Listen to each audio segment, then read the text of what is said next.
Hello everyone. Welcome back to Buried Files.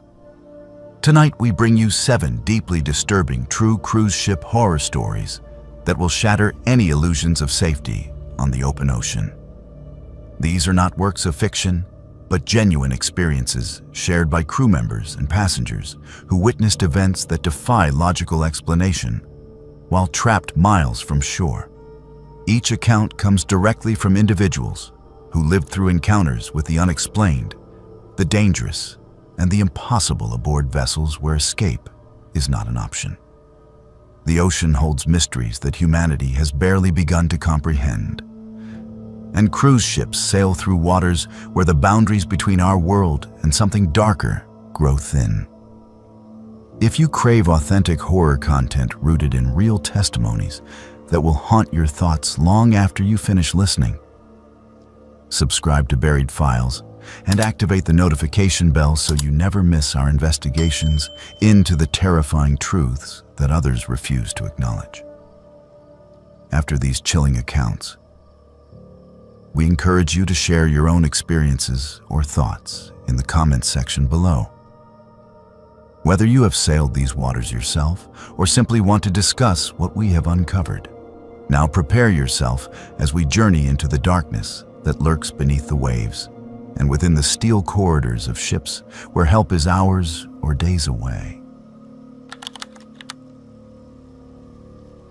It was March of 2023. Camilla was working as a bartender on the Mediterranean Star, one of those massive cruise ships that feels more like a floating city than a boat.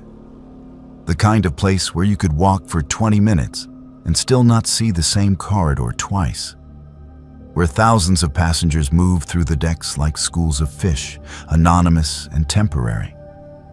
Camilla had been working the late shift at the Starlight Lounge on Deck 8 for 3 months by that point, and she thought she had seen everything that cruise ship nightlife had to offer. The usual rhythm of serving drinks to tourists, the sound of slot machines in the casino next door, the endless ocean beyond the windows that stretched into darkness every single night. That changed the night she met the woman in the red dress. It was around 11:30 in the evening, and the lounge was starting to empty out. Most passengers had either moved on to the casino or retired to their cabins. Camilla was wiping down the bar, counting the minutes until her shift ended at midnight, when she noticed her. The woman sat alone at a corner table near the floor-to-ceiling windows, wearing a vintage red evening dress that looked like something out of the 1950s. Her hair was styled in perfect victory rolls, and she wore a string of pearls around her neck that caught the dim lounge lighting. Everything about her seemed carefully curated, deliberately old-fashioned, as if she had stepped out of a black and white photograph and into the modern world. Camilla watched as the woman stared out the window at the dark Mediterranean waters, her hands folded on the table in front of her. She did not look at her phone. She did not speak to anyone. She just sat there, motionless, with an expression on her face that Camilla could not quite read. It was not sadness exactly, but something deeper, something that made Camilla feel uncomfortable even from across the room. After a few minutes, Camilla approached the table, her server instincts overriding her unease. She asked if the woman would like to order anything. The woman turned slowly, and when her eyes met Camilla's, there was a moment of recognition that felt impossible. The woman smiled, but it was not a happy smile.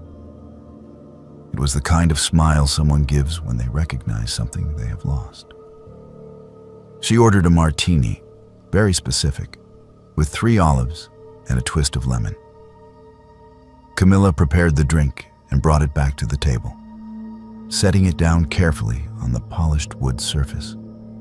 The woman thanked her in a soft voice that seemed to come from very far away. And then she said something that made Camilla's skin prickle with goosebumps. She said, "You look just like her, just like my daughter." Camilla did not know how to respond to that. She offered a polite smile the kind service workers perfect over years of dealing with strange passenger comments, and started to walk away. But the woman reached out and touched Camilla's wrist, her fingers cold despite the warm lounge air. She said, "Please, just for a moment. Let me look at you."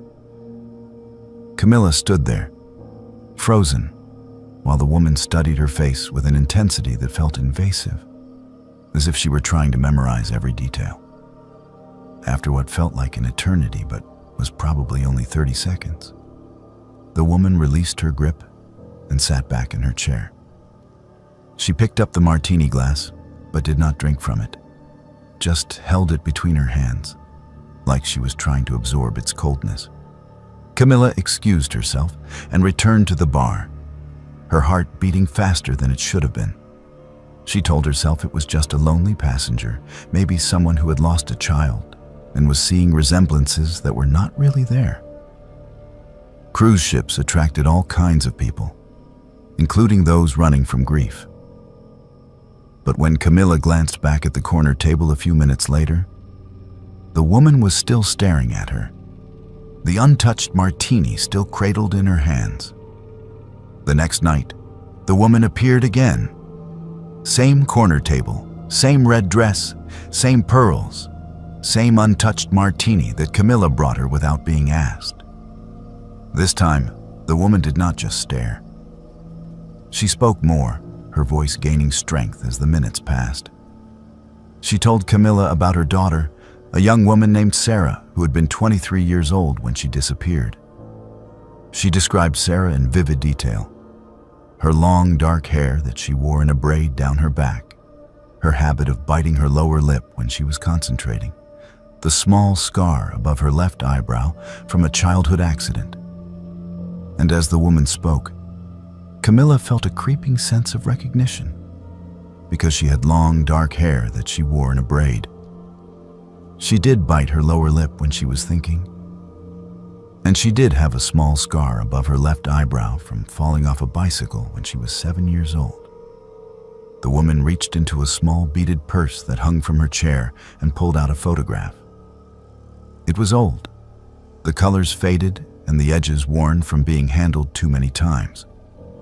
She slid it across the table toward Camilla, and when Camilla looked down at it, her breath caught in her throat. The young woman in the photograph could have been her twin. Same face shape, same eyes, same smile. The only differences were the clothing and the hairstyle, which dated the photo to somewhere around the mid-1980s. Camilla asked where the photo was taken, her voice barely above a whisper. The woman's face crumpled slightly, and she said, "On a cruise ship, the week before she disappeared." That was when Camilla learned that Sarah had vanished from a Mediterranean cruise in the summer of 1987. She had been traveling with her mother, the woman in the red dress, to celebrate her college graduation. On the fourth night of the cruise, Sarah had gone to the upper deck to watch the sunset and never returned. The crew searched every inch of the ship. The Coast Guard was called. Divers searched the waters where the ship had been sailing. But Sarah was simply gone, as if she had stepped through a door into another dimension and closed it behind herself. The woman had been searching for answers ever since, taking cruise after cruise on the same route, hoping to find some trace of her daughter, some explanation for the impossible disappearance.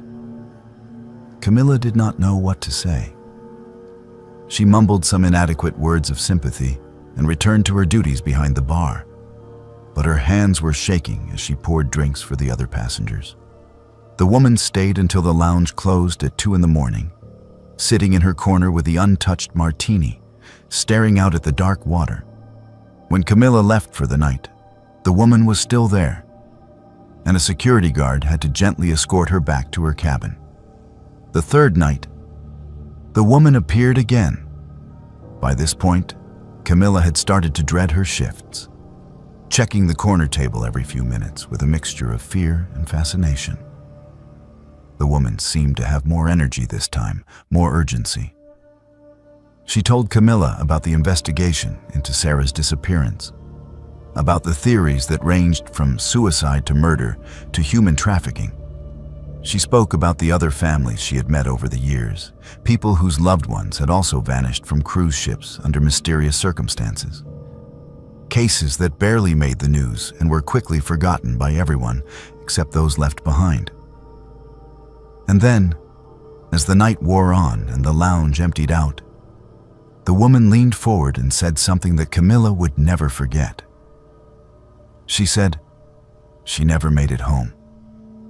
But sometimes, I think she is still here, still on the water, still waiting." Camilla asked what she meant by that, but the woman just shook her head and stood up, smoothing down her red dress with hands that trembled slightly. She picked up her beaded purse and started to walk toward the exit.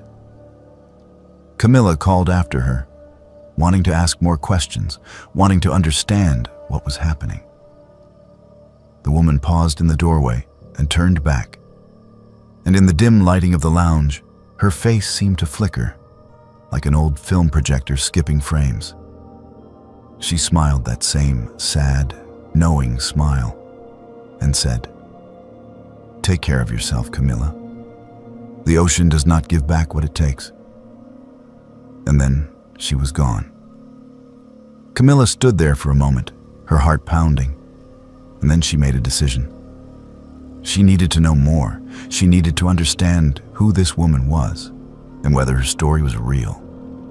After her shift ended, she went down to the security office on deck 3 and asked if they could help her identify a passenger. She described the woman in detail. The red dress, the vintage styling, the pearl necklace, the corner table in the Starlight Lounge. The security officer on duty pulled up the passenger manifest and asked for a cabin number or a last name. Camilla realized she had neither. The woman had never actually ordered a drink using a room charge or a credit card. The martinis had simply appeared on Camilla's order pad, part of her nightly routine, and she had never questioned it. The security officer frowned and asked Camilla to describe the woman again. He pulled up surveillance footage from the Starlight Lounge, scrolling through the recordings from the past 3 nights. Camilla watched the screen, waiting to see the woman in red appear in the corner near the windows. But as the footage played, her blood ran cold. She saw herself moving through the lounge, serving drinks to various passengers, wiping down the bar. She saw herself walk to the corner table multiple times, saw herself set down martini glasses and stand there as if listening to someone speak. But the chair across from her was empty. The corner table showed no other person. On the surveillance footage, Camilla appeared to be talking to thin air, serving drinks to a customer who did not exist. The security officer looked at Camilla with concern and asked if she was feeling all right, if perhaps she needed to see the ship's medical staff. Camilla insisted that she was fine, that there must be some mistake with the cameras, some technical glitch that failed to record the woman. But even as she said it, she knew how it sounded. The security officer suggested that Camilla take a few days off, get some rest, maybe speak to someone about the stress of working late-night shifts. Camilla left the office feeling numb, her mind racing with possibilities that all seemed impossible. She could not sleep that night. She lay in her small crew cabin on deck 2, staring at the ceiling and thinking about the woman, about Sarah, about the photograph that showed a face identical to her own. The next morning, she went to the ship's library, a small quiet space on deck 5 that most passengers ignored in favor of the pools and casinos. She used one of the public computers to search for information about cruise ship disappearances in 1987. It took some time, but eventually she found it. A brief news article from a Mediterranean newspaper dated August 1987. It reported that a young American woman named Sarah Collins had gone missing from the cruise ship Mediterranean Star during a voyage from Barcelona to Rome. Her mother, Margaret Collins, had been traveling with her. The search had been called off after 3 days. No trace of Sarah was ever found. Camilla felt the room spin around her. The Mediterranean Star, the same ship she was working on right now. She searched for more information about Margaret Collins and found an obituary from 2003. Margaret had died of cancer at the age of 68 in a hospice in Boston. The obituary mentioned that she was predeceased by her daughter Sarah, who had died in 1987. There was a photograph accompanying the obituary, a small black and white image of an older woman wearing a simple dress and a string of pearls. It was the same woman who had been sitting in the Starlight Lounge 3 nights in a row. Camilla printed the article and the obituary, her hands shaking so badly that she almost dropped the papers. She brought them to the security office and showed them to the same officer from the night before. He read through them carefully, his expression growing more serious. He asked if Camilla was certain it was the same woman, and Camilla said yes, she was absolutely certain. The officer made some calls. Within a few hours, senior crew members were involved, reviewing the surveillance footage again, checking records, trying to make sense of what had happened. Nobody could explain it. The footage clearly showed Camilla interacting with an empty chair. No passenger matching Margaret Collins' description was registered on the current voyage. The ship's records confirmed that a passenger named Sarah Collins had indeed disappeared in 1987, and that her mother Margaret had been on board. But Margaret had been dead for 20 years. There was no logical explanation for what Camilla had experienced. No rational way to account for the conversations, the photograph, the specific details that Camilla could not possibly have known. The story spread through the crew within days, the way stories always do in the closed environment of a ship. Some people thought Camilla had imagined the whole thing, a stress-induced hallucination brought on by long hours and isolation. Others believed her completely, sharing their own strange experiences from years of working at sea. Tales of passengers who appeared and disappeared, of voices heard in empty corridors, of presences felt in the dead of night when the ship was far from any shore. Camilla did not know what to believe anymore.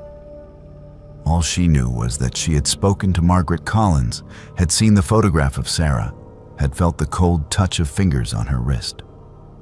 She requested a transfer to a different ship, but the process would take weeks. In the meantime, she continued working her shifts in the Starlight Lounge, always watching the corner table near the windows, always waiting for the woman in red to appear again.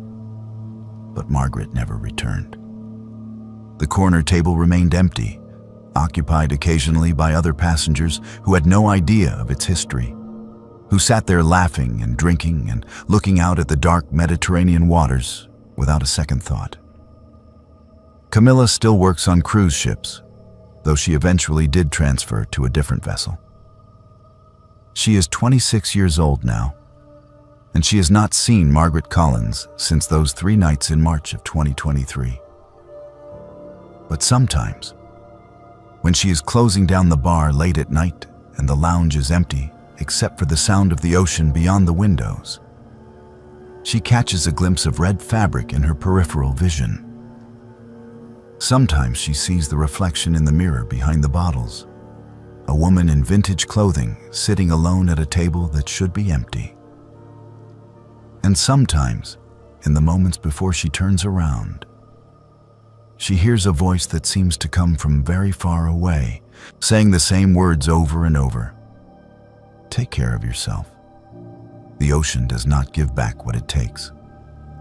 When Camilla turns to look, there is nothing there but empty chairs and dark water and the endless rolling motion of a ship that will never stop moving, will never reach a final destination. will never release the ghosts that walk its corridors, searching for something they will never find. Camilla does not talk about it anymore. She has learned that some experiences cannot be shared, cannot be explained, cannot be understood by people who have not stood in that space between the living world and whatever exists beyond it. She keeps the photograph and the obituary in a folder in her cabin, evidence of something that may or may not have happened. Proof of a woman who died 20 years ago, but still takes cruises on the Mediterranean Star, still searches for her daughter, still sits in corner tables wearing a red dress and pearls and a smile that holds more sorrow than any living person should have to carry. And Camilla wonders, late at night when sleep will not come and the ship rocks gently beneath her, what Sarah Collins found when she stepped through that invisible door in 1987. She wonders if Sarah is still out there somewhere, walking the decks of a ship that exists in a different time, a different dimension, still trying to find her way back to her mother. She wonders if she herself was meant to see Margaret, if there was some purpose to those 3 nights, some message she was supposed to receive or understand. But most of all, she wonders about the resemblance, about the photograph that showed her own face looking back at her from 36 years in the past, about the scar above her eyebrow and the way she bites her lip and the long dark hair she wears in a braid. She wonders if Sarah Collins is truly gone, or if somehow, in ways that defy every law of nature and time, Sarah found a way back after all. Hello everyone, my name is Gabriel R. This story happened during my honeymoon cruise through the Caribbean in September of 2022. I want to start by saying that I have never been someone who believes in ghosts or paranormal activity. I studied engineering in college. I work with concrete facts and measurable data. Everything in my life has always had a logical explanation, a rational cause and effect. But what happened on that cruise ship challenged everything I thought I understood about reality. And 2 years later, I still cannot explain it in any way that makes sense. Elena and I met during our junior year at the University of Florida. She was studying art history, and I was in the engineering program. We sat next to each other in a philosophy elective that neither of us particularly wanted to take, and we bonded over our shared frustration with the reading assignments. We dated for 3 years after graduation, living in a small apartment in Tampa while I worked for a construction firm and she worked at a local museum. When I proposed to her on the beach at sunset, she said yes before I even finished asking the question. We spent the next 2 years saving money for the wedding and for a proper honeymoon, putting away a little bit from each paycheck until we finally had enough to book a 7-day Caribbean cruise on a ship called the Royal Majesty. The Royal Majesty was enormous, one of those modern cruise ships that looks more like a floating hotel than a traditional vessel. It had 15 decks, multiple restaurants, 3 pools, a casino, a theater, and enough entertainment options to keep 3,500 passengers occupied for weeks. Our cabin was on Deck 9, number 9428, what the cruise line called an interior stateroom. It did not have a window or balcony, but it was clean and comfortable, with a queen-sized bed, a small bathroom, and enough storage space for our luggage. We did not plan to spend much time in the cabin anyway. The whole point of the cruise was to explore the ship and visit the different ports of call. Elena is petite, about 5 feet 3 inches tall, with auburn hair that falls to her shoulders and brown eyes that seem to change color depending on the light. She has this way of getting excited about small things, like the towel animals the housekeeping staff would leave on our bed each evening or the intricate ice sculptures in the buffet restaurant. I am tall, just over 6 feet, with brown hair and brown eyes and the kind of build that comes from spending time in the gym, but not obsessively. We were both 28 years old at the time. and we felt like we had our whole lives stretching out ahead of us, full of possibility and adventure. The first 2 nights on the ship were perfect. We ate at the fancy dining room with the white tablecloths and the 5-course meals. We watched the sunset from the deck while drinking tropical cocktails that came with little umbrellas. We danced badly at the nightclub and laughed at ourselves. We stayed up late talking about our future, about buying a house and eventually having children and all the normal things that newly married couples discuss. On the 3rd night, everything changed. We returned to our cabin around 11 in the evening after seeing a magic show in the main theater. Elena went into the bathroom to get ready for bed, while I sat on the edge of the mattress and checked my phone for messages. That was when I first heard it. A sound coming from the wall to our left, the wall that separated our cabin from the one next door. It was crying. Not loud, theatrical sobbing, but quiet, desperate weeping. The kind of crying that sounds like it has been going on for hours, like whoever is making that sound has run out of tears but cannot stop the reflex of grief. I stood up and pressed my ear against the wall, listening carefully. The sound was definitely coming from the neighboring cabin. It sounded like a woman, though it was hard to be certain through the barrier of the wall. Elena came out of the bathroom and asked what I was doing. I told her to listen. She pressed her ear against the wall beside mine, and after a moment, her eyes widened. She heard it too. "Should we call someone?" Elena asked quietly. "What if someone is hurt?" I picked up the phone in our cabin and dialed the front desk. The woman who answered had a cheerful, professional voice. I explained that we were hearing someone crying in the cabin next to ours, and we were concerned. There was a pause on the other end of the line, and then the woman said something that made my stomach drop. "Sir, there is no cabin next to yours. You are in 9428. The cabin numbers on deck 9 go from 9428 to 9430. There is no 9429. I told her that did not make sense. We could clearly hear someone through the wall. She insisted, politely but firmly, that there was no cabin 9429 on the ship. I thanked her and hung up the phone, feeling confused and unsettled. Elena and I looked at each other, both of us thinking the same thing. If there was no cabin next door, what were we hearing? We decided to check the hallway. We opened our cabin door and stepped out into the carpeted corridor. The hallway was empty, lit by small wall sconces that cast a warm yellow glow. To our right was cabin 9430. But when we looked to the left, we both saw it clearly. There was a door there, labeled 9429 in brass numbers, that looked older and more tarnished than the modern plastic numbers on our door. The door itself appeared different from the others in the hallway. The paint was a slightly darker shade of white, and the handle was made of brass rather than the standard card reader system that every other cabin used. Elena reached out and tried the handle. It was locked. She knocked softly, but there was no response from inside. The crying had stopped. The entire hallway was silent, except for the low humming of the ship's ventilation system.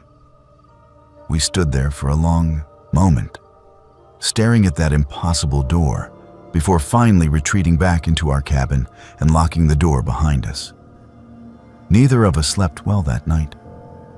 The second night, the crying started again around midnight. This time it lasted longer, nearly an hour of constant weeping that seemed to echo through the walls. I went out into the hallway and tried the handle of cabin 9429 again. Still locked. When I returned to our cabin, Elena was sitting on the bed with her arms wrapped around herself, looking pale and frightened. We called the front desk again. A different person answered this time, a man with a Caribbean accent. He gave us the same answer. There was no cabin 9429.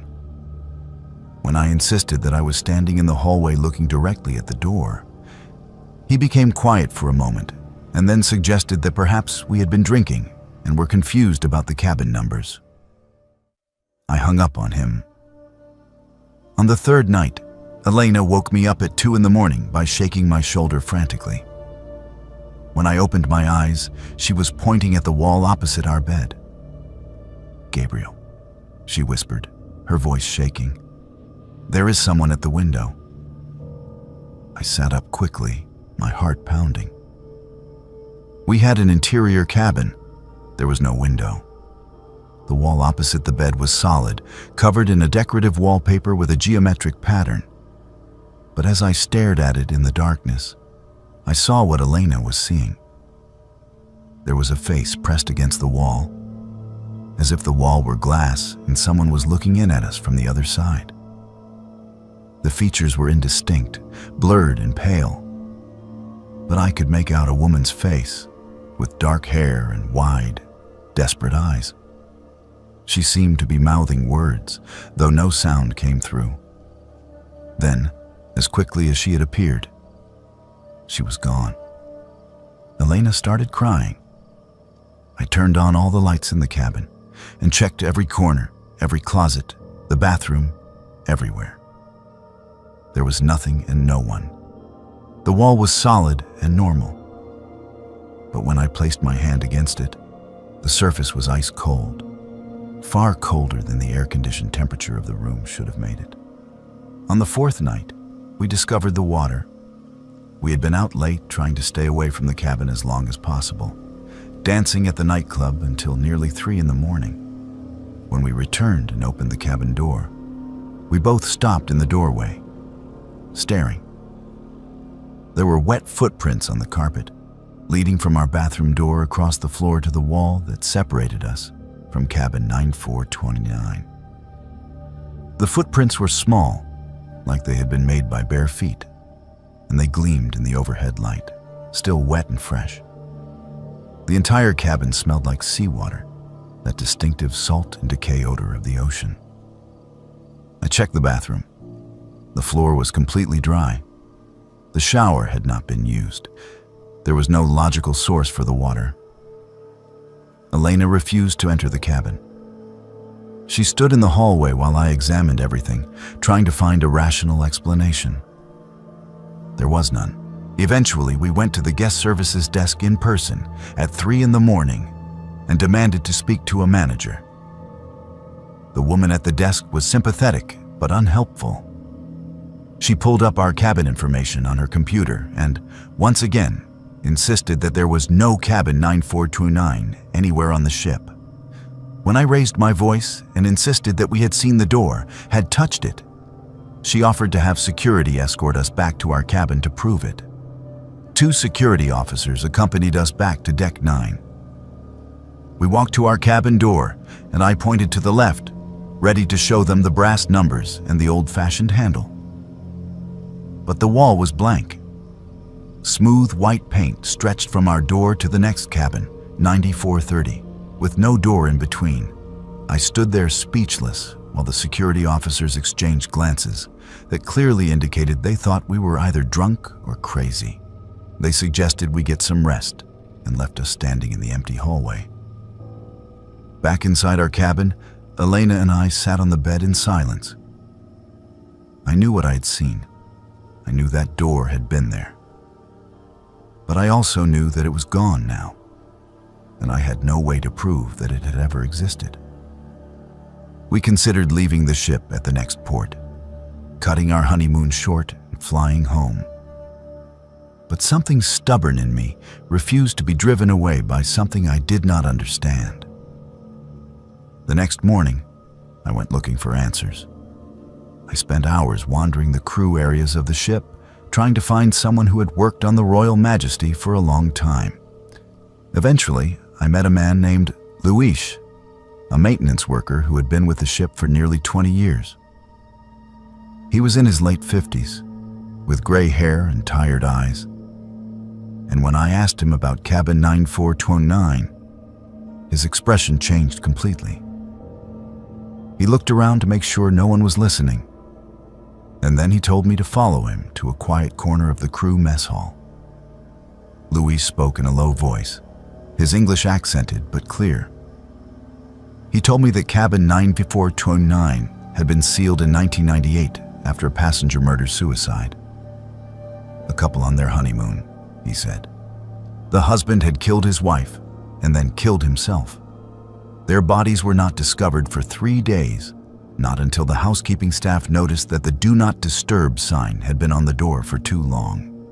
The ship underwent a major renovation after that incident, and cabin 9429 was officially removed from the system. The door was sealed from the inside, the cabin number erased from all records, and the space was simply absorbed into the structure of the ship. But Luis said that some crew members still saw things. They heard crying late at night. They saw a door appear in the hallway that should not be there. They found wet footprints that smelled like seawater. The official policy was to deny everything, to insist that cabin 9429 did not exist and never had. But the truth, Luis told me, was that something remained in that space, something that could not rest. On the 5th night, Gabriel woke at 3 in the morning to find the door to his cabin standing wide open. He sat up in bed, his heart hammering in his chest, and saw a trail of wet footprints leading from the doorway out into the hall. He got out of bed carefully, trying not to wake Elena, and followed the watermarks. They led down the corridor, past the sealed wall where cabin 9429 should have been, to the elevator bank, and then to the stairs. Gabriel followed them up, deck after deck, until he reached the open deck at the very top of the ship. The woman was standing at the railing, her back to him. She wore a white nightgown that was soaked through with water, clinging to her thin frame. Her dark hair hung wet and tangled down her back. Gabriel could hear himself breathing, could hear the wind and the sound of the ocean far below, but he could not seem to make his feet move. The woman slowly turned around. Her face was bloated and pale, the skin almost translucent. Her eyes were wide and glassy, and her mouth opened in a silent scream that showed dark water inside instead of a throat. She raised one arm and pointed directly at Gabriel, her finger accusing, demanding. Then she turned back to the railing and jumped. Gabriel rushed forward, his rational mind screaming that this was impossible, that he needed to call for help, that there was a person in the water. He reached the railing and looked down, searching the dark waves for any sign of her. There was nothing. No splash. No ripples in the moonlit water. Nothing at all. Security found him there 20 minutes later, still gripping the railing and staring down at the ocean. Elena was with them, hysterical. The ship went into full man-overboard procedure, stopping engines and launching search protocols. The security cameras were reviewed. The footage showed Gabriel walking alone up the stairs and onto the deck, pointing at empty air, rushing to the railing and looking down at nothing. There was no woman in a white nightgown. There had never been anyone else there. Gabriel and Elena were moved to a different cabin on deck 12 immediately. They spent the remaining 2 days of the cruise mostly in the public areas, avoiding their new cabin as much as possible. When they finally disembarked in Miami, Gabriel felt like he could breathe properly for the first time in days. But the story did not end there. Gabriel researched the ship's history when they returned home. He found old newspaper articles from 1998 about the incident Luis had described. The victims were named Thomas and Marie Brennan, married for less than a month. The official investigation had ruled it a murder-suicide, though some family members disputed that conclusion. Gabriel found a photograph of Marie Brennan in one of the archived articles. She had dark hair and pale skin, and the same desperate eyes Gabriel had seen staring at him from the deck railing. 2 years have passed since that honeymoon cruise. Elena refuses to discuss what happened. She has nightmares, sometimes, waking up gasping and saying she can hear someone crying through the walls. Gabriel keeps all the documentation he collected in a folder in his desk drawer. He has found online forums where other passengers report similar experiences on the Royal Majesty, always involving Deck 9, always involving Cabin 9429. The cruise line denies everything, as Louise said they would. But the stories continue. Sometimes Gabriel still wakes up in the middle of the night, convinced he can hear that quiet, desperate sobbing through walls that should not exist. And he wonders what would have happened if he had somehow managed to open that locked door with the brass handle. Would he and Elena have been able to come back? Or would they have become part of whatever exists in that sealed space, trapped forever in a cabin that officially does not exist, crying out for help that would never arrive? Thank you for listening. If you ever cruise on the Royal Majesty, request a different deck. Trust me on that. Riley had been working as a marine radio operator for almost 6 years by the time this incident occurred. The job was not glamorous, but it paid well and allowed Riley to travel the world while working on various cruise ships. Most nights consisted of monitoring emergency frequencies, logging routine communications between vessels, and occasionally coordinating with Coast Guard stations when ships encountered minor difficulties. It was repetitive work, the kind that could make hours blur together into a hypnotic rhythm of static and automated signals. Riley had become so accustomed to the patterns that any deviation immediately triggered alarm bells in Riley's mind. That particular night in August of 2021, Riley was stationed in the communication room of the Pacific Dream, a mid-sized cruise ship carrying just over 2,000 passengers on a 2-week voyage through the South Pacific. The room was small and cramped, located on Deck 4 in a section of the ship that passengers never saw. It was filled with radio equipment, computer monitors displaying various maritime channels, and enough backup systems to ensure that communication could be maintained even in the worst conditions. Riley sat in the ergonomic chair that had molded to Riley's body shape over countless night shifts, sipping lukewarm coffee from a thermos and watching the green lines of data scroll across the primary monitor. At exactly 2:30 in the morning, the automated man-overboard alert system registered an incoming signal. The sharp electronic beep cut through the quiet of the communication room, and Riley sat up immediately, setting down the coffee and pulling up the signal details on the screen. The system displayed the information in clear white text against a black background. Ship name, Ocean Serenity. Position, approximately 200 nautical miles to the northwest of the Pacific Dream's current location. Alert type, man overboard, automated beacon activation. Timestamp, 02.28 hours. Riley followed standard protocol. The incident was logged in the communication database, and a notification was sent to the Pacific Dream's bridge to inform the captain. Man overboard situations were always serious, though most of them occurred on other vessels and only required the Pacific Dream to maintain awareness in case assistance was needed. Riley sent a brief acknowledgement signal to the Ocean Serenity and then sat back to wait for any follow-up communications.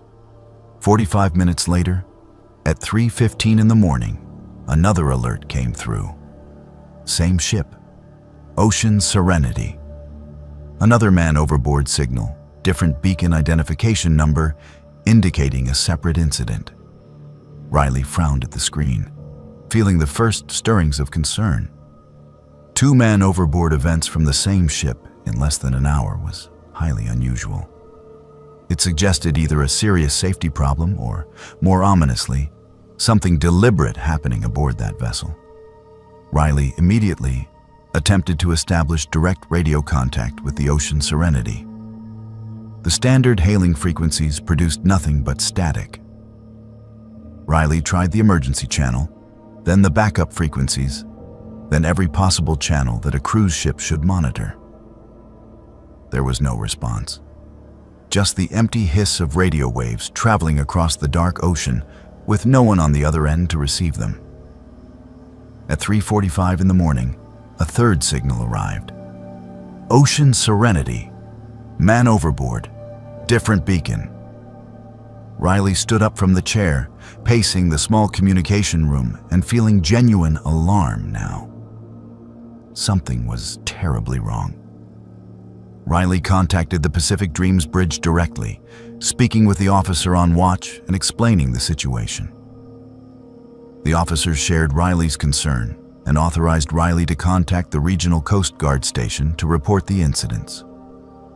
The Coast Guard operator who answered Riley's call was professional and calm.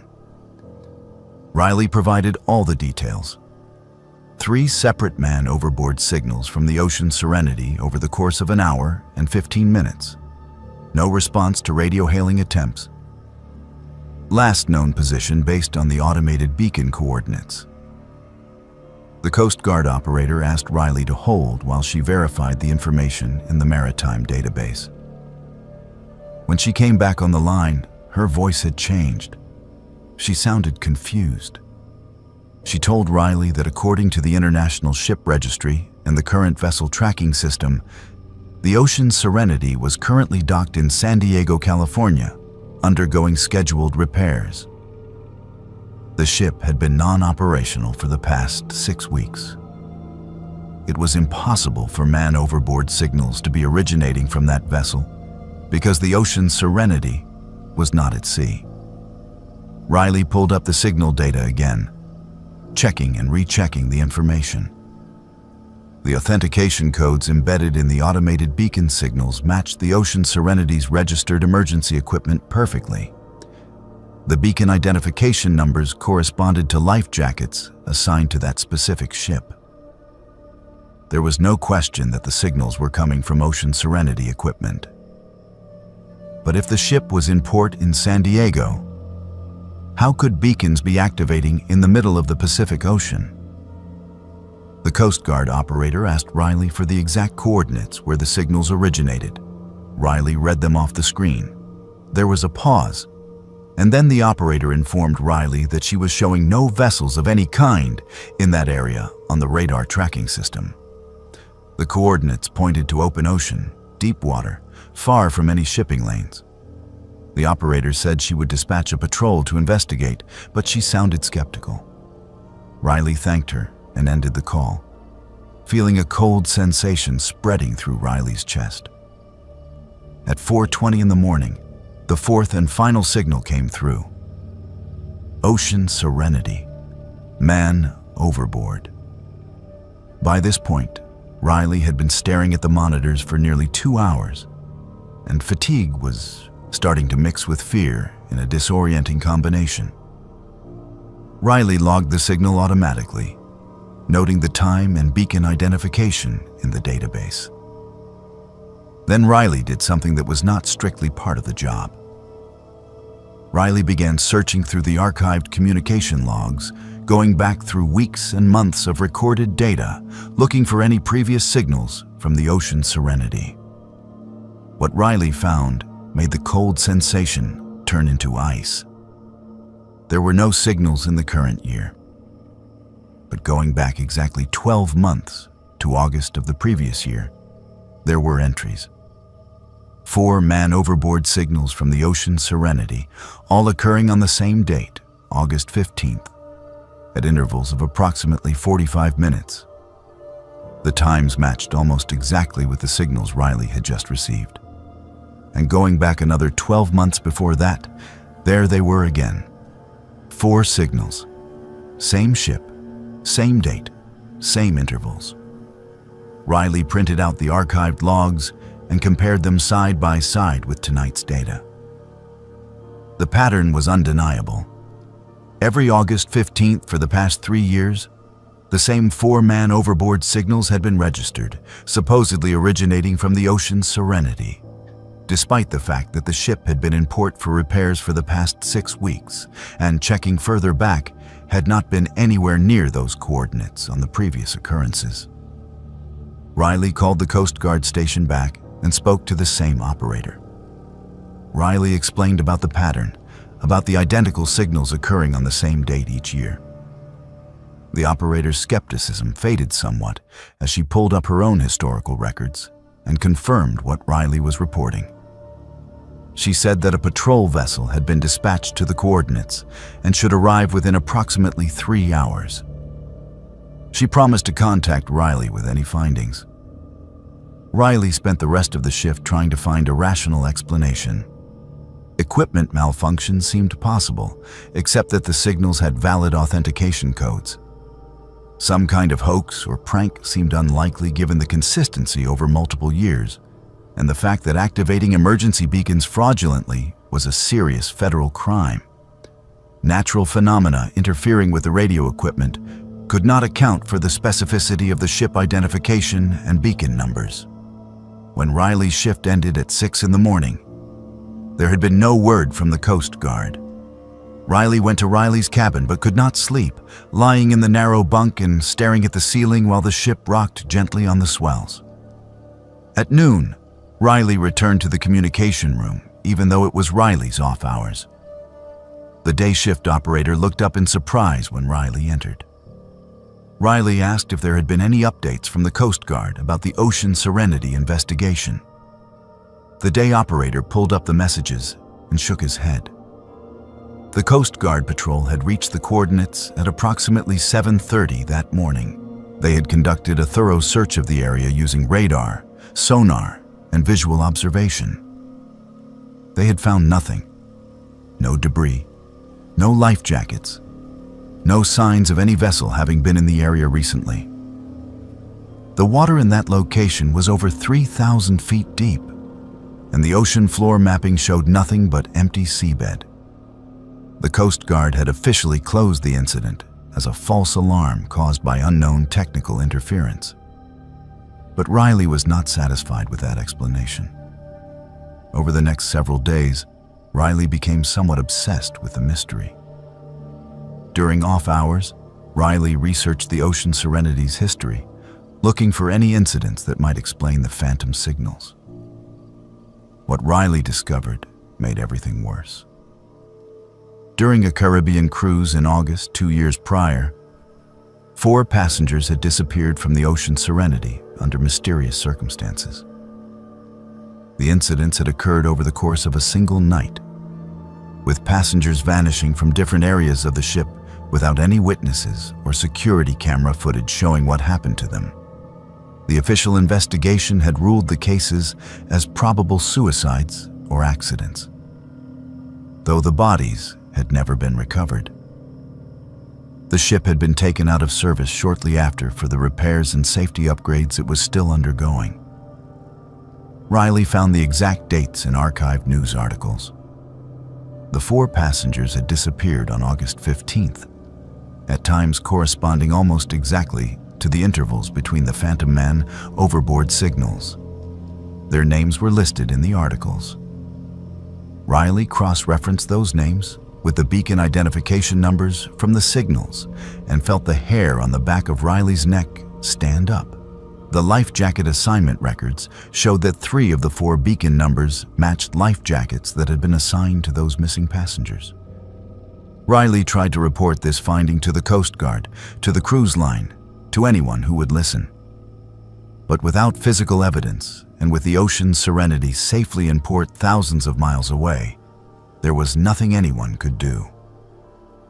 The incidents were classified as coincidence, as technical glitches in the emergency beacon system, as the kind of strange anomaly that sometimes occurred in maritime communications.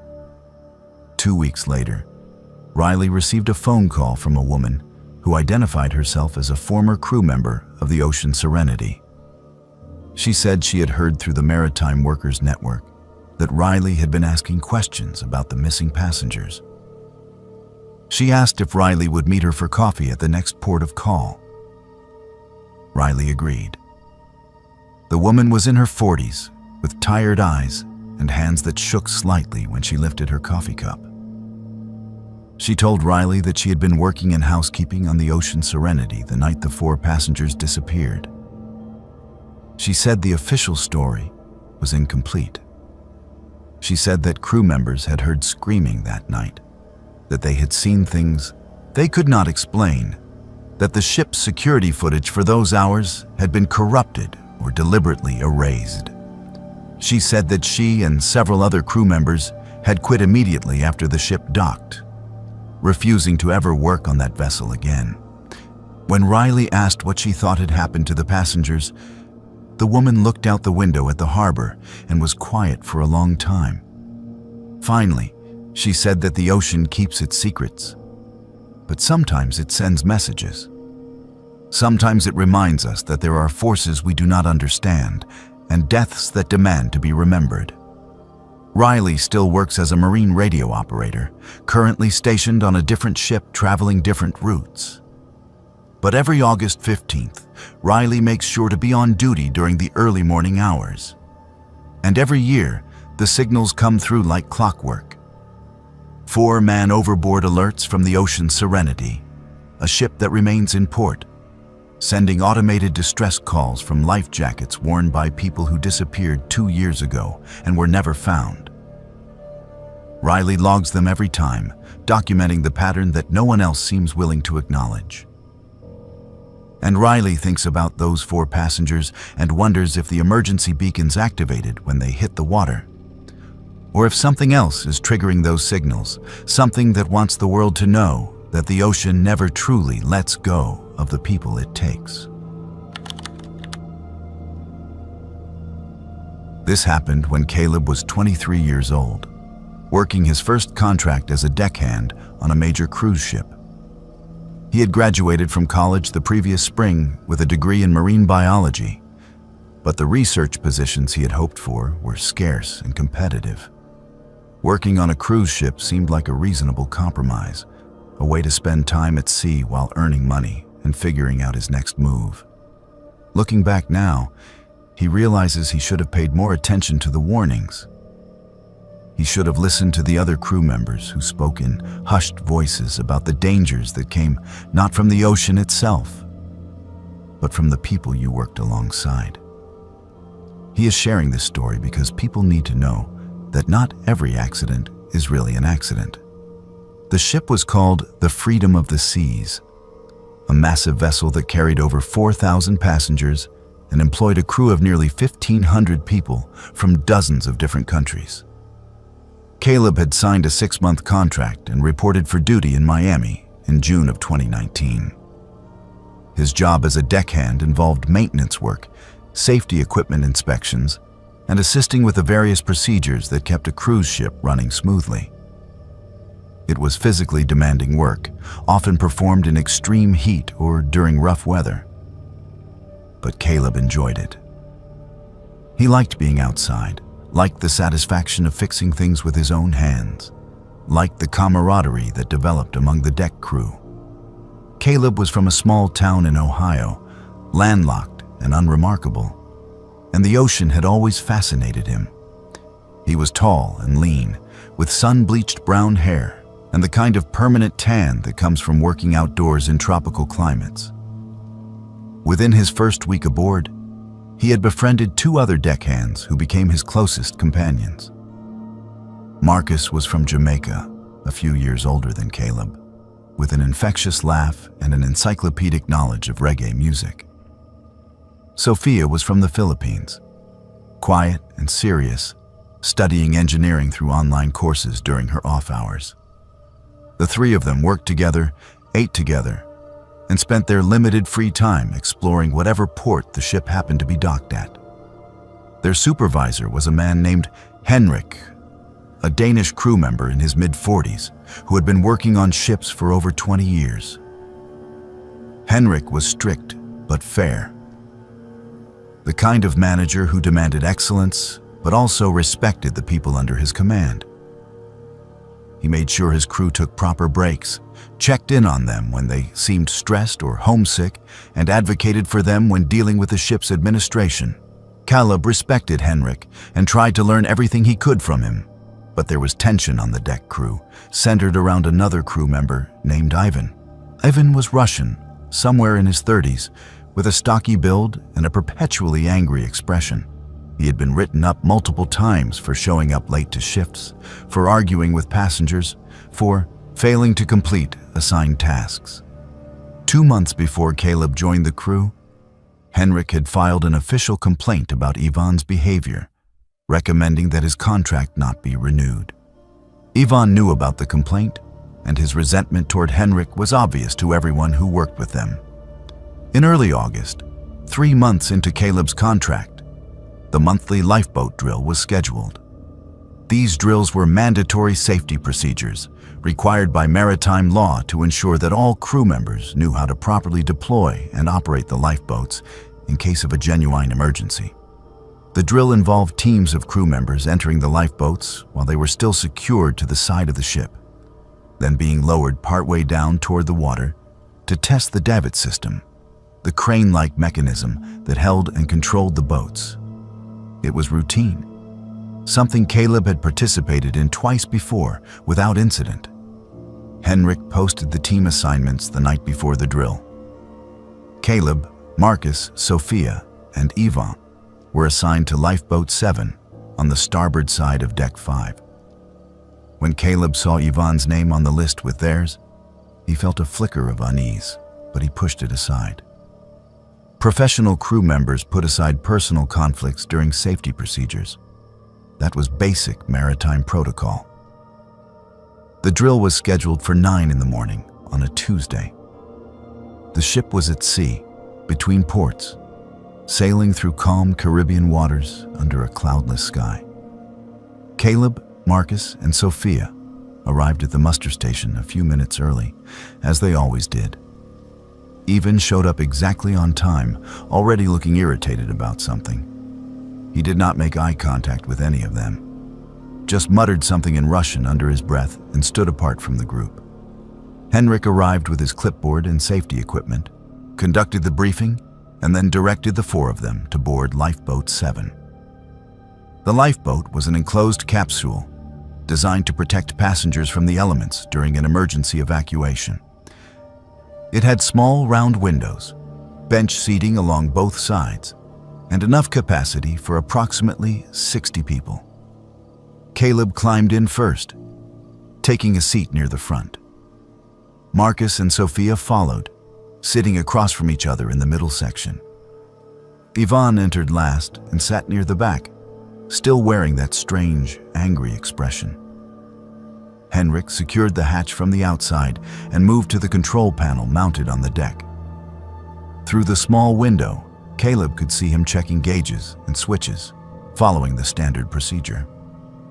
Henrik gave a thumbs-up signal, and then the davit system engaged with a mechanical whir. The lifeboat shifted slightly as it took the full weight of the 4 crew members inside, and then it began to descend. The lowering process was supposed to be smooth and controlled.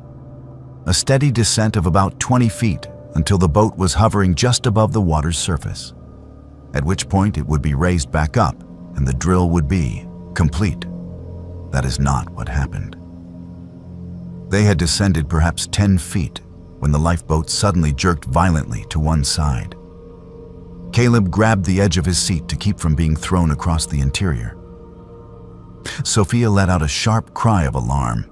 The lifeboat tilted at a dangerous angle, maybe 30 degrees off level, and everyone inside slid toward the lower side. Marcus shouted something, but Caleb could not hear him over the sound of the davit cables groaning under the uneven strain. The emergency brake should have engaged automatically, stopping the descent and locking the lifeboat in place while the problem was assessed. But the brake did not engage. Instead, the lifeboat dropped, falling approximately 15 feet in less than 2 seconds before hitting the ocean surface sideways. The impact was tremendous, a bone-jarring crash that knocked Caleb's head against the wall and filled the interior with the sound of stressed metal and rushing water. For a few seconds, everything was chaos. The lifeboat rocked violently in the wake of the ship. Water was coming in through a damaged seal near the hatch, not flooding in quickly but steadily enough to be dangerous. Sophia was unconscious, slumped against Marcus with blood running from a gash on her forehead where she had struck something during the fall. Her arm was bent at an unnatural angle, clearly broken. Marcus was shouting into the emergency radio, but no sound was coming out. The equipment was dead. Caleb looked toward the back of the lifeboat where Ivan sat. Ivan had been thrown from his seat during the fall, but appeared uninjured, and he was smiling. It was a strange, satisfied smile that made Caleb's blood run cold. Ivan looked directly at Caleb and said, in perfect English, "Accidents happen all the time on ships. Henrik should have been more careful with the equipment." In that moment, Caleb understood. This was not an accident. This was deliberate. Ivan had done something to the lifeboat, had sabotaged the davit system or the emergency brake or both, intending to cause exactly this kind of catastrophic failure.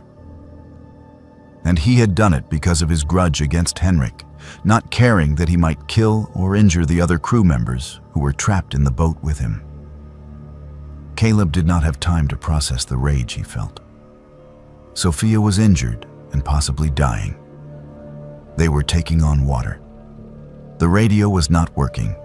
He kicked out one of the small round windows, breaking the reinforced glass with his boot heel, and began waving his arms and shouting for help. The ship's emergency response team had already seen the lifeboat fall and were launching a rescue boat from a different davit point. Within 10 minutes, all 4 of them had been pulled from the damaged lifeboat and brought back aboard the ship. Sophia was rushed to the medical bay with a severe concussion, a broken arm, and several cracked ribs. She spent 2 days unconscious before finally waking up. And she still has permanent nerve damage in her arm that ended her dreams of becoming an engineer. Marcus and Caleb were bruised and shaken, but physically uninjured. Ivan claimed to have injured his back during the fall, though medical examination found no evidence of any damage. The ship's safety officer immediately began an investigation. When the davit system for Lifeboat 7 was examined, the inspectors found that one of the critical bolts in the release mechanism had been partially unscrewed, just enough that it would fail under the weight and motion of the lowering procedure. The security footage showed Ivan near Lifeboat 7 the night before the drill, alone during a time when he should have been off duty. When confronted, Ivan claimed he had been conducting a routine inspection, something that was technically within his job responsibilities, but highly unusual for him to do voluntarily. A search of Ivan's cabin revealed a journal filled with angry entries about Henrik and the ship's management.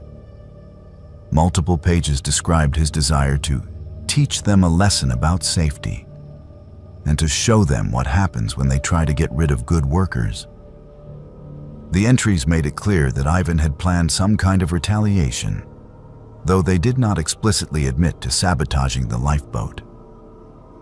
Ivan was arrested by ship security and confined to a holding area until the vessel reached the next port, where he was turned over to federal authorities. The legal case dragged on for months, complicated by jurisdictional issues and the fact that the incident occurred in international waters. Eventually, Ivan was convicted of reckless endangerment and criminal negligence. He served 2 years in federal prison. Henrik quit the cruise line 3 months after the incident. Despite being a victim of Ivan's vindictive sabotage, he could not shake the guilt of having been at the control panel when the lifeboat fell. He could not stop thinking that maybe he should have noticed something was wrong, should have caught the tampering before the drill began, should have protected his crew better. Caleb heard through the Maritime Workers Network that Henrik now works at a shipyard in Copenhagen, on dry land, never setting foot on another cruise ship. Caleb finished his contract, but did not renew it. He works now at a marine research facility in California, the kind of position he had wanted all along, though the path to get there was far more traumatic than he ever could have imagined. He still has nightmares about the tilting lifeboat, about the moment of impact with the water, about seeing Sophia's unconscious body and not knowing if she was alive. But what haunts him most is Ivan's face, that satisfied smile, the absolute lack of remorse in his eyes. Because the worst part of working at sea, Caleb now understands, is not the danger of storms or mechanical failures or the vast, indifferent ocean that surrounds you. The worst part is realizing that you trust your crew with your life. You depend on them absolutely. And when that trust is broken, everything becomes dangerous. Not all cruise ship horror stories are about passengers or ghosts or mysterious disappearances. Sometimes the real danger comes from the people you work alongside every day. The ones who wear uniforms and smile and harbor resentments that can turn deadly without warning. Lily thinks about this experience every single day since it happened. 3 years have passed, and she still cannot fully process what she witnessed or thought she witnessed on that June morning in 2022. She has questioned her own sanity more times than she can count, has wondered if stress or exhaustion or some kind of psychological break caused her mind to fabricate the entire experience. But deep down, in the place where certainty lives beyond rational explanation, Lily knows that what happened on the Celestial Voyager was real. Lily was working as a cruise ship photographer at the time, one of those positions that sounds glamorous, but mostly involves standing in the same spot for hours, taking pictures of passengers dressed up for dinner, or following families around the ship trying to convince them to purchase overpriced photo packages. She had been doing the job for about 2 years, working on various ships throughout Alaska and the Caribbean. The Celestial Voyager was a small luxury liner, carrying a maximum of 800 passengers, catering to an older, wealthier demographic who wanted a more intimate cruise experience. The voyage was a 7-day Alaska cruise, departing from Seattle and sailing through the Inside Passage to various ports where passengers could see glaciers and wildlife and quaint coastal towns. It was day 3 of the voyage, and Lily woke up at 7 in the morning, as she always did, preparing to set up her photography station on deck 5 before the breakfast rush began. She went through her normal routine, showered, dressed in her uniform, grabbed her camera equipment, and stepped out of her cabin. The hallway was empty. That was not particularly unusual. 7 in the morning was early for most cruise passengers, who tended to sleep in on vacation. But as Lily walked through the corridor toward the elevator, she noticed how quiet everything was. Normally, even at this hour, there would be sounds. Housekeeping carts being moved, the distant clatter of breakfast service being prepared, other crew members heading to their stations. But this morning, there was nothing but the low mechanical hum of the ship's engines and ventilation system. Lily reached the elevator bank and pressed the button. While waiting, she glanced around the hallway, feeling the first stirrings of unease. Every cabin door was closed. No "Do Not Disturb" signs hanging from handles. No room service trays left outside for collection. Just rows of identical doors stretching in both directions, silent and still. The elevator arrived, and Lily stepped inside, pressing the button for deck 5. As the elevator ascended, she tried to shake off the strange feeling creeping over her. When the doors opened onto deck 5, Lily stepped out into the main atrium. This was the heart of the ship. A multi-story open space with glass elevators, a grand staircase, decorative railings on each level, and normally hundreds of people moving through it at any given time. But the atrium was completely empty. Lily stood there, her camera equipment bag hanging from her shoulder, staring at the vacant space.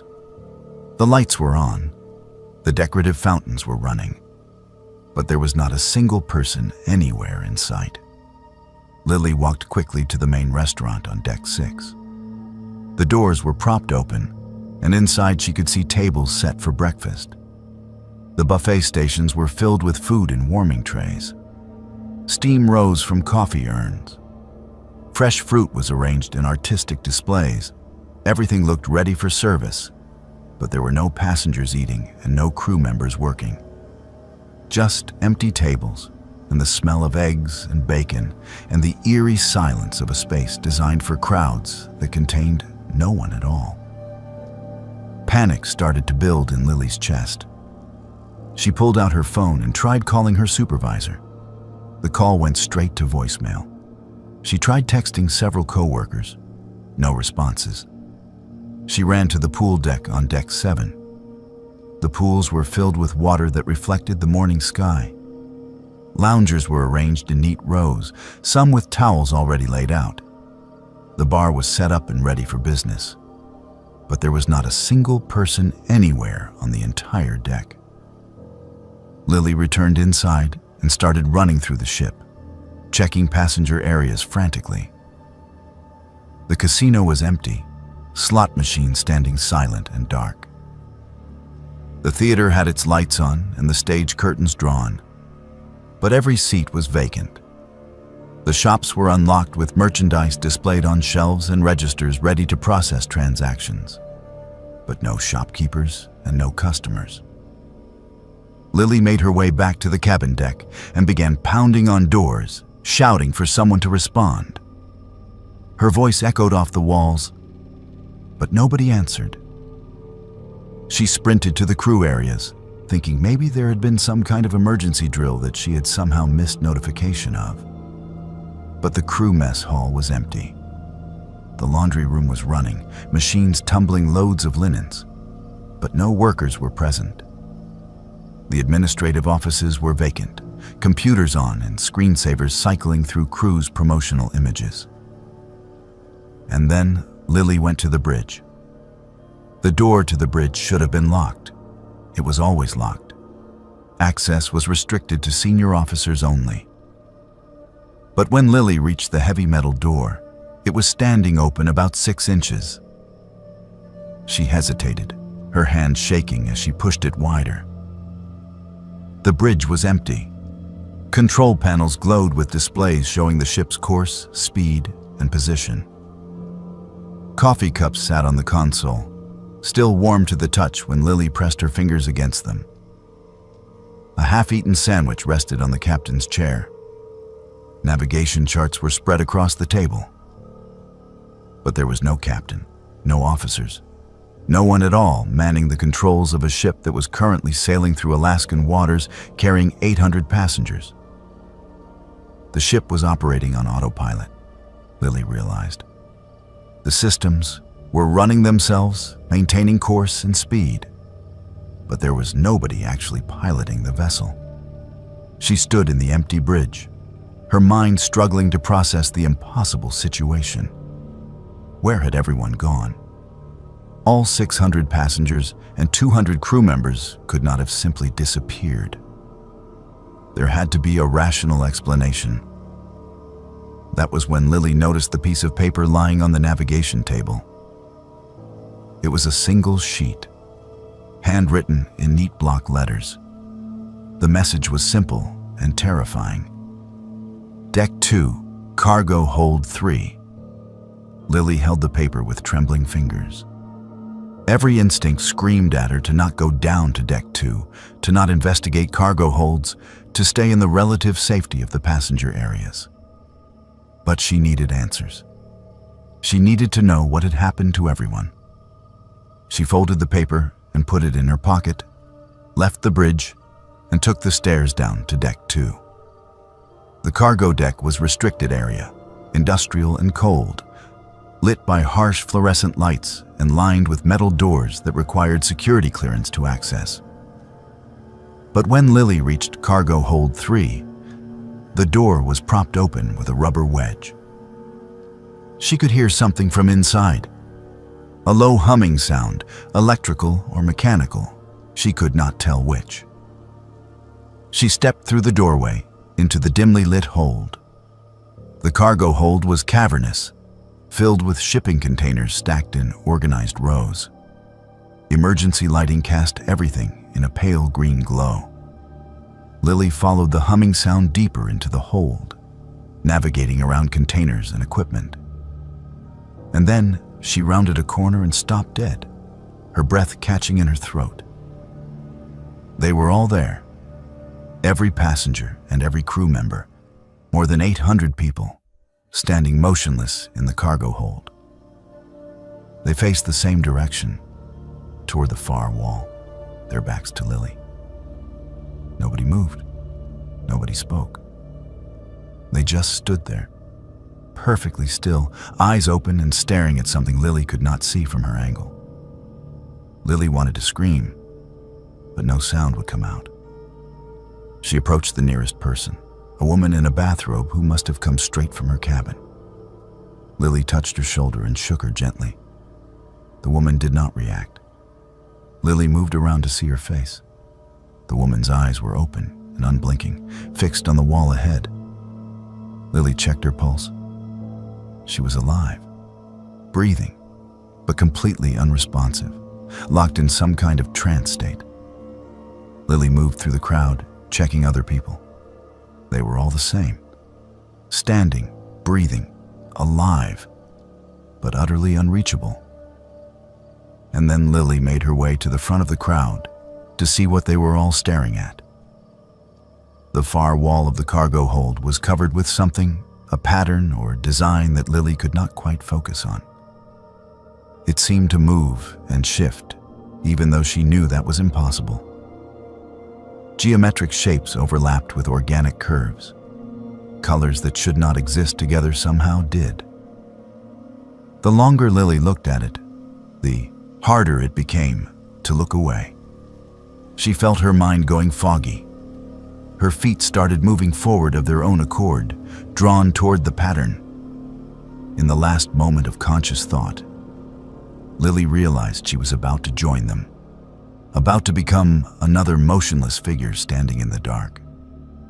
With enormous effort, she tore her gaze away from the pattern and ran. Lily fled the cargo hold, not stopping until she was back on the upper decks. She tried to use the radio equipment on the bridge to call for help, but nothing responded. She tried to change the ship's course, but the controls were locked. Hours passed. Lily stayed on the open deck, terrified to go back down, terrified of what she had seen. And then, as the sun began to set, she heard voices. Passengers were everywhere suddenly, talking and laughing and moving through the ship as if nothing had happened. Crew members were at their stations, working normally.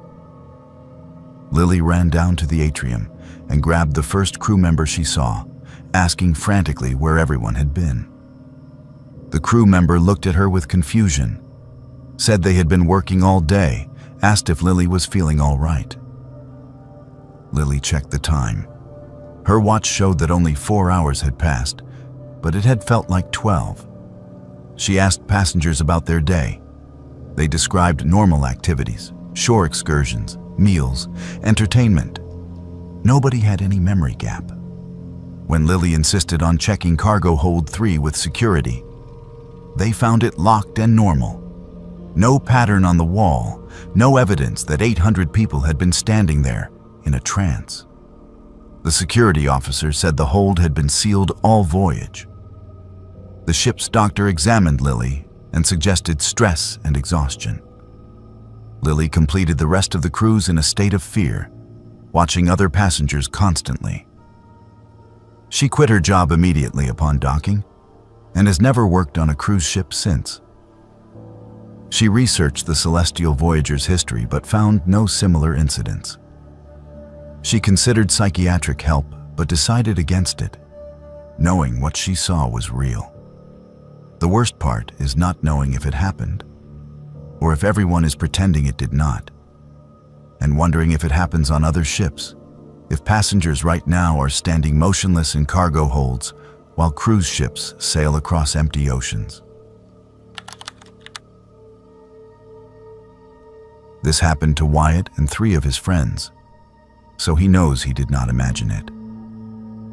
that fact provides both comfort and terror.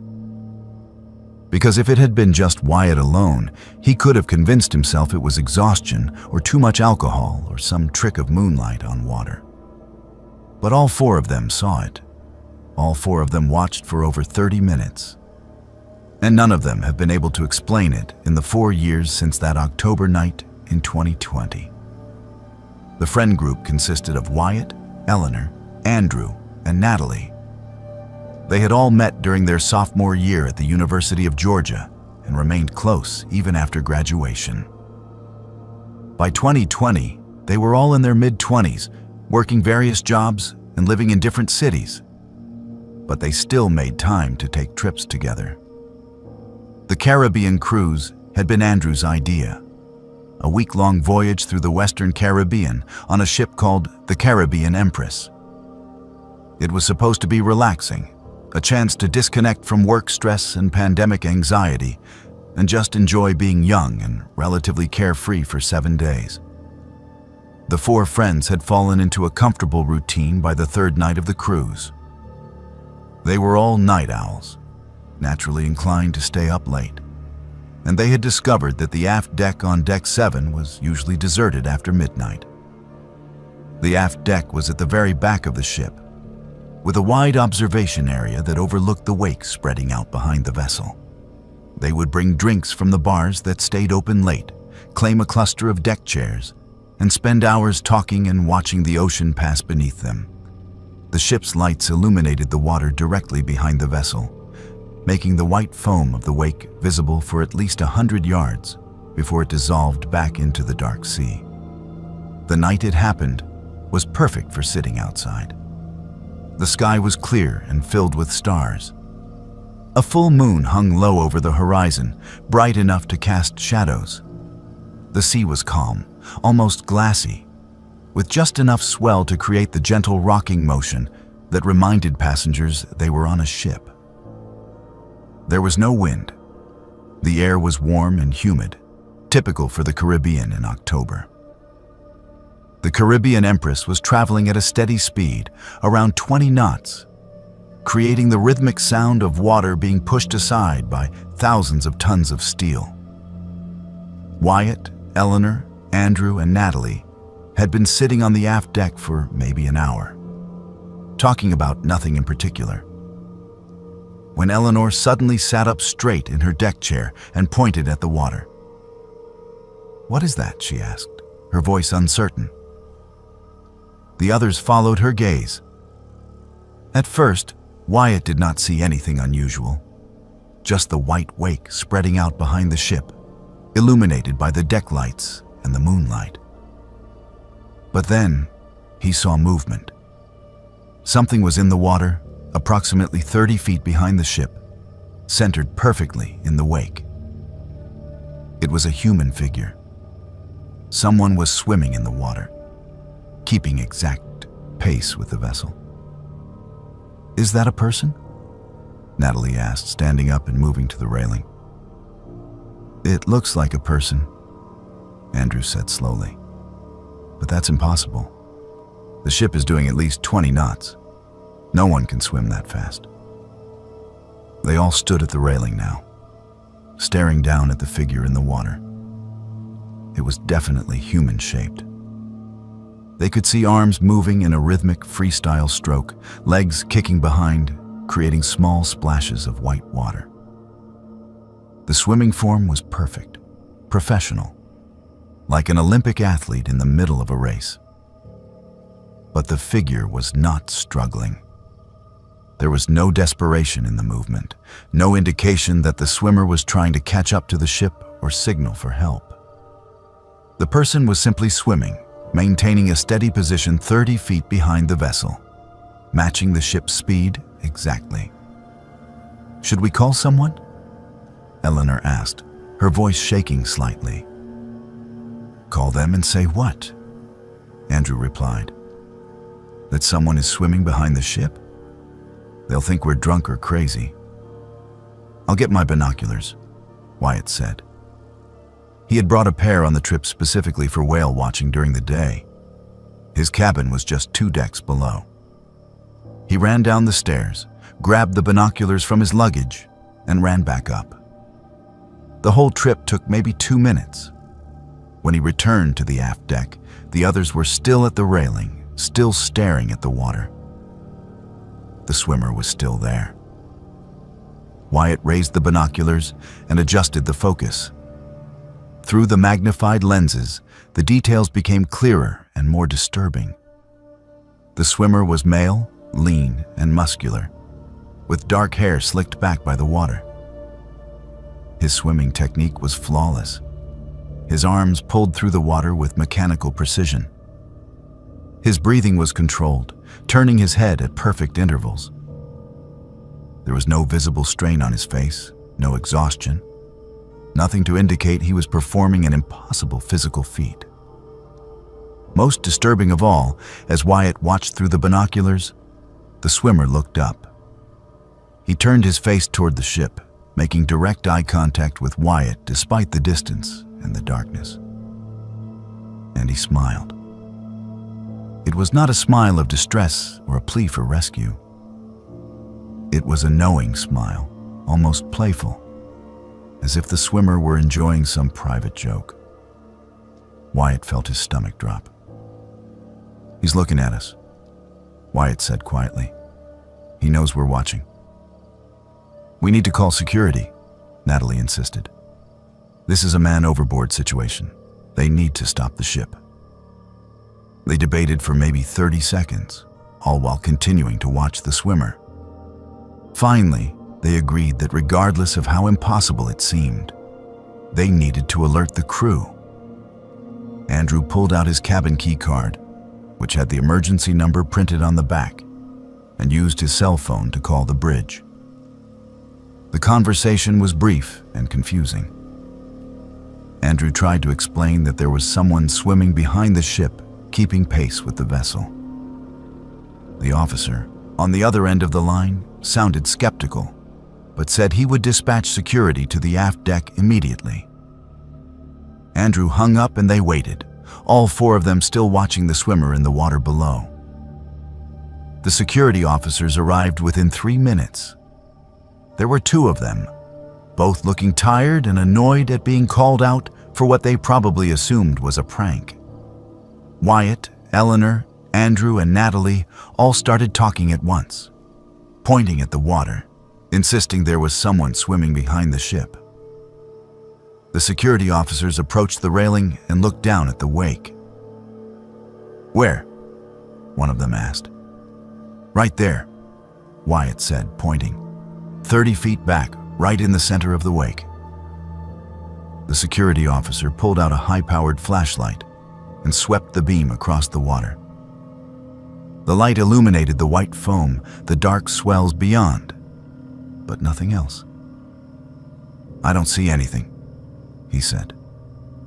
"He was just there," Eleanor said desperately. "All 4 of us saw him. He was swimming." The other security officer was already radioing the bridge, confirming that there were no man overboard alerts and no reports of missing passengers or crew. He asked the 4 friends if they had taken any video or photos. None of them had. It had not occurred to any of them to record what they were seeing. They had been too mesmerized, too shocked. The security officers were polite but clearly skeptical. They explained that it was physically impossible for a human being to swim at 20 knots, that the ship would have left anyone in the water miles behind within minutes. They suggested that what the friends had seen was probably a dolphin or a large fish, maybe even a reflection of the moonlight, creating an optical illusion. They logged the incident as a possible marine life sighting and suggested the friends get some rest. After the security officers left, the 4 friends stood at the railing in silence. Wyatt scanned the water with the binoculars, searching for any sign of the swimmer. There was nothing. The wake spread out behind the ship, empty except for foam and moonlight. Whatever they had seen, or whoever they had seen, was gone. "I know what I saw," Eleanor said quietly. "That was a person." a man swimming. We all saw it, Andrew agreed. All four of us. They stayed on the aft deck for another hour, waiting to see if the swimmer would reappear. He did not. Eventually, exhaustion and unease drove them back to their cabins. None of them slept well that night. The next morning, they met for breakfast and immediately started researching on their phones. They searched for reports of people swimming behind cruise ships, for explanations of what they might have witnessed. What they found was disturbing. There were dozens of reports, maybe hundreds, scattered across cruise ship forums and travel blogs and Reddit threads. Different ships, different oceans, different years, but the same basic story. Passengers reporting seeing a figure, swimming in the wake, keeping impossible pace with the vessel, sometimes for hours. Always night sightings, always in calm waters, always dismissed by crew. They found a forum post from 2015 where a couple described watching a swimmer follow their Caribbean cruise ship for an entire night. From midnight until sunrise. They found a blog entry from 2018 where a solo traveler in the Mediterranean reported seeing a figure swimming behind the ship, waving at passengers before disappearing. They found a Reddit thread from 2019 with multiple people sharing similar experiences from an Alaska cruise, describing a swimmer in freezing water who showed no signs of hypothermia or distress. None of the reports were taken seriously by cruise lines or maritime authorities. All were classified as misidentifications of marine life or tricks of light on water. But the consistency was undeniable. The details matched across unrelated reports from people who had no connection to each other. And in several accounts, witnesses mentioned the same detail that haunted Wyatt. The swimmer had made eye contact and smiled. The four friends returned to the aft deck every night for the remainder of the cruise. They never saw the swimmer again, but they noticed other passengers standing at the railings late at night, looking down at the water, pointing at something.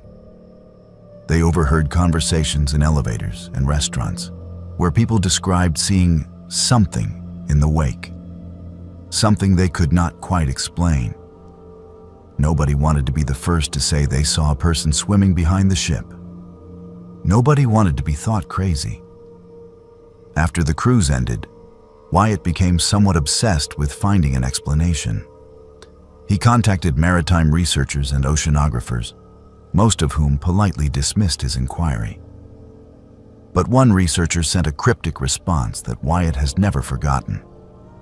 The researcher wrote, "There are things in deep ocean that we do not understand. Things that have been there far longer than ships have been sailing.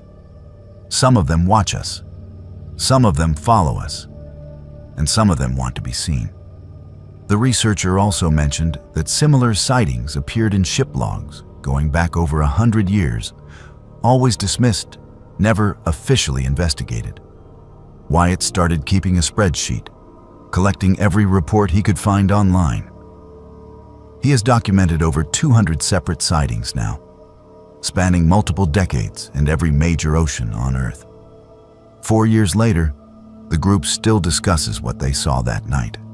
Eleanor has nightmares sometimes, dreams of the swimmer climbing up the side of the ship and walking the decks, dripping seawater and smiling. Andrew has analyzed the sighting patterns and believes they correspond to specific shipping routes and lunar cycles, always full moons or near full moons.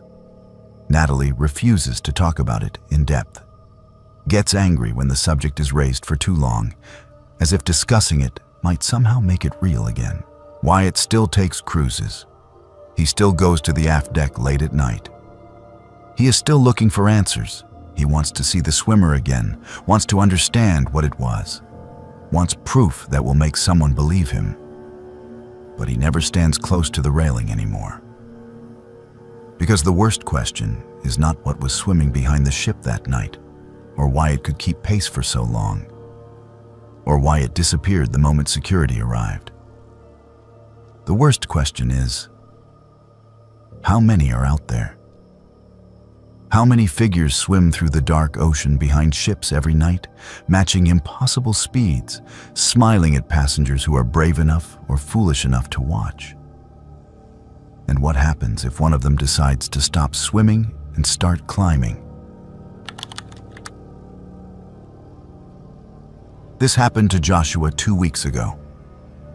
The timing is important because everything is still fresh in his mind, every detail sharp and clear, not yet softened by the passage of time into something that might feel less real. Joshua works as a sound engineer on cruise ships, specifically managing the public announcement and PA system that broadcasts messages throughout the vessel. It is technical work, the kind that requires attention to detail and a thorough understanding of audio systems, emergency protocols, and maritime communication standards. He has been doing this job for 4 years, working on various ships, and he thought he had encountered every possible technical issue and system malfunction. He was wrong. The ship is called the Grand Horizon, one of the larger transatlantic cruise liners, carrying approximately 3,000 passengers on regular crossings between New York and Southampton. Joshua's work schedule involves late-night maintenance shifts, usually from 11 in the evening until 3 in the morning, when most passengers are asleep, and he can run diagnostics and system checks without disrupting announcements or interfering with daytime operations. The technical room where he works is located on Deck 3, below the passenger areas, a small windowless space filled with audio equipment, computer monitors, mixing boards, and enough backup systems to ensure that communication can be maintained even during emergencies. On this particular crossing, the ship had departed New York 3 days earlier and was approximately halfway to Southampton, sailing through deep Atlantic waters far from any coastline. Joshua was alone in the technical room, which was normal for his shift. The work was repetitive but important, checking audio levels on all speaker zones throughout the ship, testing emergency broadcast capabilities, reviewing recorded announcements for clarity, updating system logs. He had his thermos of coffee, his checklist of tasks, and the quiet hum of equipment for company. At exactly 1:47 in the morning, all of his monitors simultaneously displayed an incoming announcement. Joshua sat up immediately, setting down his coffee and focusing on the screens. Incoming announcements were unusual at this hour. The bridge occasionally made weather updates or navigational information broadcasts, but those were always scheduled and logged in advance. This announcement had no scheduled entry. The source field on his screen displayed a single word, unknown. Joshua hesitated, his finger hovering over the button that would allow the announcement to broadcast ship-wide. Standard protocol required him to preview any unscheduled announcement before allowing it to play for passengers. He clicked the preview function, and a female voice filled the technical room through his monitoring speakers. The voice was calm and professional, exactly the kind of tone used for routine cruise ship announcements. It said, "Good evening, passengers and crew. This is your captain speaking." Joshua frowned. The captain was a woman named Patricia Hendricks, and while the voice sounded similar, something was slightly off about the cadence and pronunciation. The announcement continued. "We wanted to inform you that we have reached our final destination. Please proceed calmly to your assigned muster stations. Do not bring belongings. Do not return to your cabins. Time remaining, 47 minutes. The announcement ended. Joshua sat in his chair, staring at the monitors, his mind racing. Final destination? They were still 2 full days from Southampton. Muster stations were for emergency evacuations. And what did time remaining mean? 47 minutes until what? Joshua immediately attempted to trace the source of the announcement through the system. He pulled up the transmission logs, checked the authentication codes, reviewed every possible input channel. The system showed no record of the announcement having been received. According to the logs, The last broadcast had been a routine evening entertainment update at 9 o'clock, over 4 hours earlier. But Joshua had heard the announcement clearly. It had displayed on all his monitors. It existed. He called the bridge using the direct line. The officer on watch answered, sounding sleepy. Joshua asked if Captain Hendricks had just made an announcement or authorized any broadcasts. The officer said no. The captain had retired to her cabin over an hour ago and had left no instructions for any announcements. Joshua explained what he had heard. The officer suggested it might be a system malfunction, perhaps a stored message playing at the wrong time. He promised to check with the captain in the morning. Joshua ended the call and sat back in his chair, feeling uneasy. He pulled up the camera feeds that monitored passenger areas throughout the ship. Every screen showed sleeping corridors, empty public spaces, the normal appearance of a cruise ship at 2 in the morning. Nobody was moving toward muster stations. Nobody had reacted to the announcement, which meant it had not broadcast ship-wide. It had played only in his technical room, only for him to hear. But why would a phantom announcement play only for the sound engineer? Joshua rewound the system logs and played back the audio recording from his monitoring speakers. The announcement was there, recorded and time-stamped. He listened to it 3 more times, analyzing the voice, the message, the strange specificity of 47 minutes. He saved the audio file and sent it to his supervisor's email with a message explaining what had happened. The response came back almost immediately. His supervisor was awake, working from his cabin. He wrote that he had listened to the audio file, but all he heard was a standard weather update from earlier in the evening. Joshua played the file again. On his system, it was still the mysterious announcement about Final Destination and 47 minutes. But his supervisor was hearing something completely different from the same file. Joshua spent the next 30 minutes searching through the system archives, looking for any historical record of similar incidents. What he found made his hands start to shake. Going back through years of saved logs from the Grand Horizon's previous transatlantic crossings, he discovered entries that had been flagged but never explained. Every crossing, approximately halfway through the voyage, between 1 and 2 in the morning, there was a notation in the technical logs. The notation always said the same thing. Unscheduled announcement recorded, source unknown, no broadcast confirmation. Previous sound engineers had noted the phenomenon. One entry from 2019 included a comment. Heard the final announcement again. 47 minutes to what? Another entry from 2021 simply said, protocol suggests ignoring phantom broadcasts, logging for record only. Joshua checked the timestamp on the announcement he had received. 1:47 in the morning. 47. He looked at the message again. Time remaining, 47 minutes. That would be 2:34 in the morning. He decided to stay in the technical room, to watch the clocks and monitors, to see if anything happened at 2:34. The minutes passed slowly. Joshua maintained his normal duties, but his attention kept returning to the clock display. At 2:20, he made fresh coffee, his nerves making his hands unsteady. At 2:30, he was sitting motionless in front of the monitors, watching multiple camera feeds and system displays simultaneously. At exactly 2:34 in the morning, the lights in the technical room flickered. It was brief, maybe half a second, but Joshua felt his heart rate spike. On his monitors, every system readout briefly showed red warning indicators before immediately returning to green. The ship's emergency backup systems logged an automatic activation lasting 3 seconds. And then everything was normal again. Joshua pulled up the ship's electrical system logs. there had been a power fluctuation at 2:34, a brief drop in primary power that had triggered the backup generators. The fluctuation had lasted 3 seconds before primary power was restored.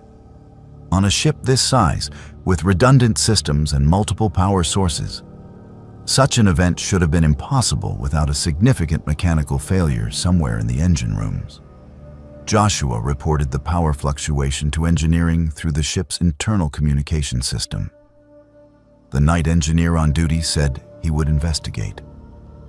2 hours later, when Joshua's shift ended at 6 in the morning, he received a message from the engineering team. They had found a fault in one of the primary electrical distribution panels.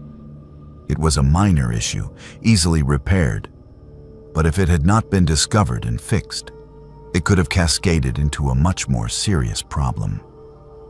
The MIST engineer estimated that if the fault had been allowed to continue, the ship would have experienced a major power failure within approximately 47 minutes of the initial fluctuation.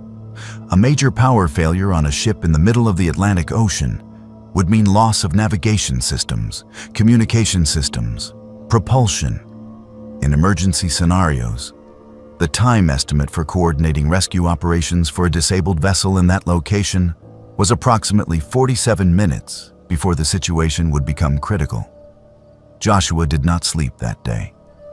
He spent hours researching the Grand Horizon's maintenance history, looking at previous transatlantic crossings. Each time the Phantom announcement had been reported by sound engineers, he found corresponding entries in engineering logs from the following day. Small electrical faults, minor mechanical issues, problems that had been discovered and repaired before they became catastrophic.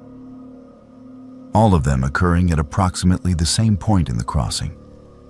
All of them potentially serious if left unaddressed. It was as if the ship itself was warning the sound engineers. As if some presence or consciousness aboard the vessel was sending messages through the PA system, alerting crew members to problems before they became disasters. But why the sound engineers? Why that specific announcement? And why could nobody else hear it the way it was intended? Joshua finished that crossing and returned to New York. He has since completed 3 more transatlantic voyages on the Grand Horizon. Each time, halfway through the crossing, between 1 and 2 in the morning, he hears the announcement. Final destination, 47 minutes. Each time, he logs it. Each time, he watches the clock until 2:34. And each time, something small but significant happens. A brief power fluctuation, an unusual vibration in the engine system, a momentary loss of satellite communication. And each time, the engineering team discovers a minor fault that could have become catastrophic if left unchecked. Joshua has stopped reporting the announcements as anomalies.